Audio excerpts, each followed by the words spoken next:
When there are crises of whatever size, there are people who will run into the danger and climb up the ladders and climb into the buildings to go find and help those who need it. Welcome to the Creative Solutions Podcast. On the show, it's my job to tease out the creative solutions my guests are coming up with to change the world through creativity, social action, and mindset. I also give you tips and techniques so you can do the same. This episode is brought to you by my class, Meditation for Busy People, where you'll learn how to relieve stress and discover clarity and joy in just 5 minutes a day. It's also brought to you by the Brain FM app and this podcast's host, Podbean. Also, follow the podcast on Instagram or TikTok and check out our shop for merch, music, and musings. The links are all in the show notes. Hello and welcome to the Creative Solutions Podcast. I'm your host, Izolda Trachtenberg. Thank you for being here. Today is, of course, if you're listening to this on the day this episode comes out, September 11th. And every year on this date, I don't do an actual interview, and I don't talk about what I normally talk about, which is creativity and leadership and communication. I always take the time to honor September 9/11 and sort of talk about it a little bit. And if you want to stick with me, please do. So on September 11th, 2001, I was working out to a VHS tape and finished my Kathy Smith workout. If you know who I'm talking about, welcome to your 40s and 50s and maybe even your 60s and 70s. And I finished the workout and Good Morning America was on or something like that. You know, when you turn off the VHS, the TV came back on. And I saw the plane hit Tower 2. And I thought it was a movie. I thought, oh, wow, somebody's doing a catastrophe movie and they're here to talk about it on Good Morning America. Like when you're promoting a movie, you go on to all the late night talk shows or the morning shows or whatever, and you talk about your movie and you do some human interest stuff around who you are and funny things that have happened. And I thought that's what was going on. And it was only later that I found out, no, they were within a few minutes. Somebody said, we're watching this happen as it's happening. And of course, like the rest of the country and the rest of the world, I was glued to my TV trying to make sense of what the hell was going on.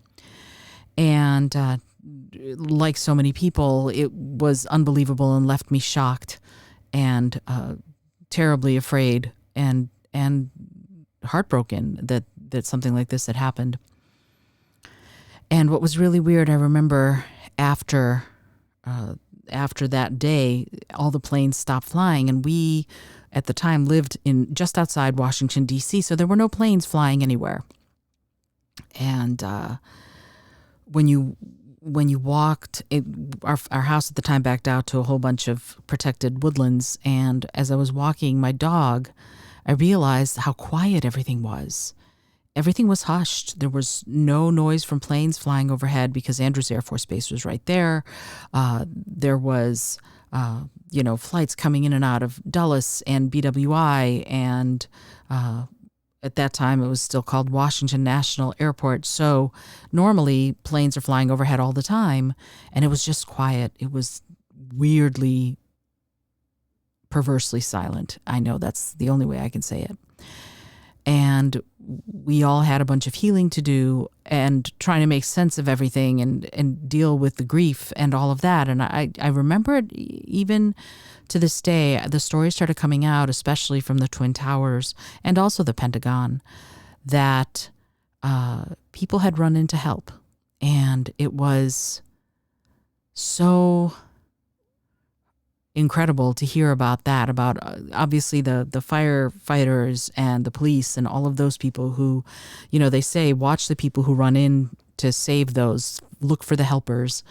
And there were so many people who did that, who ran in to save people, to try and do something. And I just recently read a story about a dog who was doing exactly that. She was a service dog and she ran and saved hundreds of people from the towers just by being able to guide them back out and being able to guide the firefighters towards the people who were still trapped or huddled. And so many beings, so many people helped to try and alleviate some of the suffering and to try and save people. And it just boggles my brain that we all collectively went through it. And also that so many people who otherwise could have just stayed safe took their lives in their own hands and ran in to help, and these service dogs also.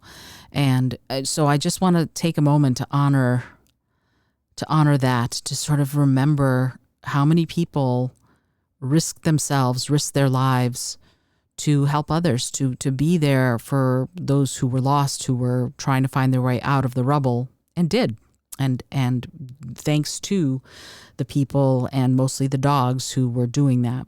And it's just incredible to me that so many people did try to help. And so many people do try to help. And this brings me to this past Saturday, where I got this text going, there's a cat trapped in an AC unit.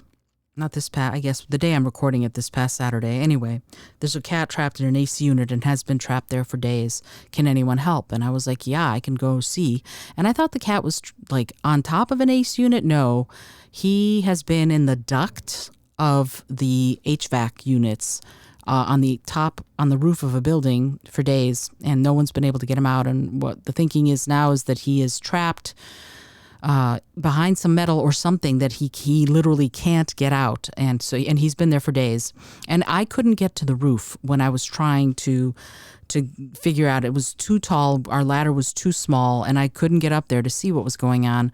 A friend of the woman whose cat this is, he's climbed up and he tried to figure out where the cat was. We could hear the cat meowing, but we could not get to the cat. And so now they have rescuers trying to figure out how to deal with the HVAC and how to get the cat out. The day that I am recording this is Tuesday, September 5th. And I was there Saturday, September 2nd. And the cat has been in there for days and days and days. And it's just, first of all, I'm so grateful to the rescuers who are trying to save this cat, to help the cat, get out, and to take the cat to the vet and to make sure that the cat gets the care he needs.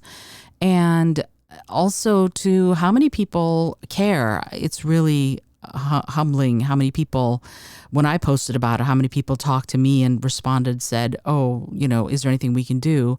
And the rescuer who's working on it, John, shout out to you, who's working on it now, is trying to work with the people who know how to work the HVAC to get this cat out. And I don't know. And maybe next week I'll give an update for next week's episode if I end up hearing what happened with the cat. Hopefully the cat is still alive. It's so hot right now that and that those HVAC things are a box. So I don't know exactly whether or not the cat will survive. Hopefully, I'm so hopeful that they'll be able to get the cat out. But the point is that there are always people who care. There are always people who want to give of themselves, sometimes of, their money. They will donate money to help. This guy's a rescuer, and he's out there. That's what he does. And people donate to him so that he can do this work. And he gets called when there's a big story just now in the news. He helped a swan that was stuck in the sewer, and he got the swan out. And now he's working on getting this cat out of the HVAC ducts. And I'm a small, tiny part of this. I was a body to be there and to find out what was going on, to sort of get the lay of the land. But I couldn't do very much because I couldn't get up to the roof. Now that the building is open, because it was a holiday weekend, right? Now that the building is open, hopefully they're able to do what needs to be done to help save this cat. But the point of this all is when there are crises of whatever size, there are people who will run into the danger and climb up the ladders and climb into the buildings to go find and help those who need it. And I just want to send out gratitude and love from my heart. I do a very tiny portion of that. I provide transport when there's an injured animal, and I can provide transport. I do. Saturday, I felt very helpless, quite frankly, and it was awful. And I went to the fire department, and the fire department was like, we can't get into the building. We can't go up there and do anything. They were not allowed. The city forbade them, I guess. I'm not sure about all of that. I don't know how any of that works.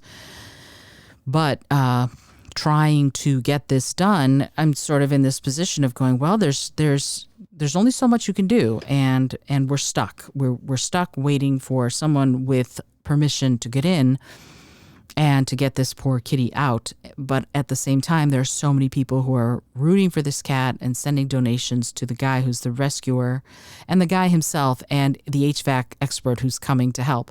And all of these people who are trying to do the right thing on behalf of this cat. And it is amazing to me how many people care. And so I know people would walk by sometimes. You see that. People will walk by an animal that's hurting.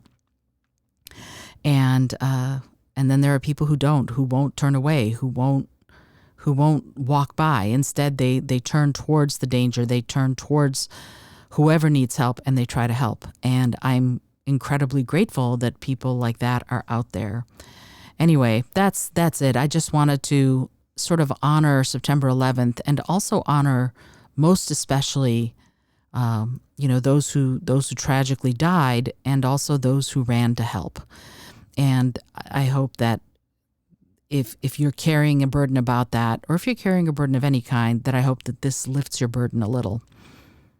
And that's it. I wish you well, and I send you my love, and I send you my gratitude for listening to this wacky little show time and time again. Until next time, this is Izolda Trachtenberg, reminding you to be bold, be creative, and most of all, be kind.